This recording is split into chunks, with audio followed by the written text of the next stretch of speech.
شروع اللہ کا نام لے کر جو بڑا مہربان نہایت رحم والا ہے۔ الف لام را، یہ حکمت والی کتاب کی آیتیں ہیں۔ کیا لوگوں کو تعجب ہوا کہ ہم نے انہی میں سے ایک شخص کو حکم بھیجا کہ لوگوں کو ڈر سنا دو اور ایمان لانے والوں کو خوشخبری دے دو کہ ان کے پروردگار کے ہاں ان کا سچا درجہ ہے۔ ایسے شخص کی نسبت کافر کہتے ہیں کہ یہ تو کھلا جادوگر ہے۔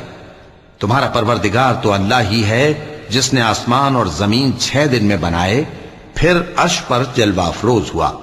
وہی ہر ایک کام کا انتظام کرتا ہے، کوئی اس کے پاس اس کی اجازت حاصل کیے بغیر کسی کی سفارش نہیں کر سکتا۔ یہی اللہ تمہارا پروردگار ہے، تو اسی کی عبادت کرو۔ بھلا تم غور کیوں نہیں کرتے؟ اسی کے پاس تم سب کو لوٹ کر جانا ہے۔ اللہ کا وعدہ سچا ہے، وہی خلقت کو پہلی بار پیدا کرتا ہے، پھر وہی اس کو دوبارہ پیدا کرے گا تاکہ ایمان والوں اور نیک کام کرنے والوں کو انصاف کے ساتھ بدلہ دے۔ اور جو کافر ہیں ان کے لیے پینے کو نہایت کھولتا پانی اور درد دینے والا عذاب ہوگا، کیونکہ وہ کفر کرتے تھے۔ وہی تو ہے جس نے سورج کو خوب روشن اور چاند کو بھی منور بنایا اور چاند کی منزلیں مقرر کی تاکہ تم برسوں کا شمار اور کاموں کا حساب معلوم کرو۔